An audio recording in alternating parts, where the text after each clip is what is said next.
నాగర్ కర్నూలు జిల్లా అచ్చంపేటలో శివాజీ జయంతిని ఘనంగా నిర్వహించారు. వీధి దీపాలతో, బ్యాండు బాజాలతో, మహిళల కోలాటాలు, నృత్యాలతో ఈ వేడుకలు అంగరంగ వైభవంగా జరిగాయి. ఈ కార్యక్రమంలో మాజీ ఎమ్మెల్యే డాక్టర్ గువ్వల బాలరాజు పాల్గొన్నారు.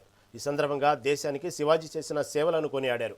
ఛత్రపతి శివాజీ జీవిత చరిత్రను స్మరించుకున్నారు.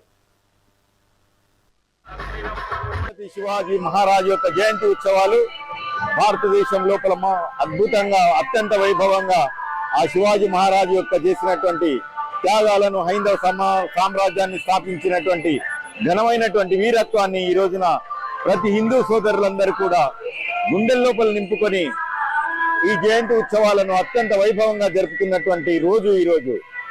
ఆ సందర్భంగానే అచ్చంపేట పట్టణం లోపల కూడా అత్యంత వైభవంగా ఈ రోజున ప్రతి ఒక్కరు కూడా ఛత్రపతి శివాజీ మహారాజు యొక్క జయంతి ఉత్సవం లోపల పాల్గొంటూ ఆ వీరుని యొక్క పరాక్రమాన్ని స్మరించుకుంటూ హైందవ సామ్రాజ్య స్థాపకుడైనటువంటి ఆ మహారాజు యొక్క వారసత్వాన్ని పుణికిపుచ్చుకొని ఈ భారతదేశం లోపల హిందూ యొక్క సమాజాన్ని అజేయంగా సగర్వంగా తలెత్తుకుని చేసినటువంటి ఛత్రపతి శివాజీ మహారాజ్, ఆయన కుమారుడైనటువంటి సంభాజీ మహారాజ్, ఇట్లా అనేకమైనటువంటి హైందవ వీరులందరినీ కూడా స్మరించుకుంటూ ఆ హైందవ అంటేనటువంటి వీరత్వం, శూరత్వం, ధీరత్వం, దీనికి ప్రతీక శివాజీ మహారాజ్.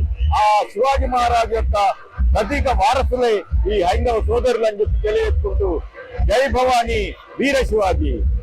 శివాజీ మహారాజు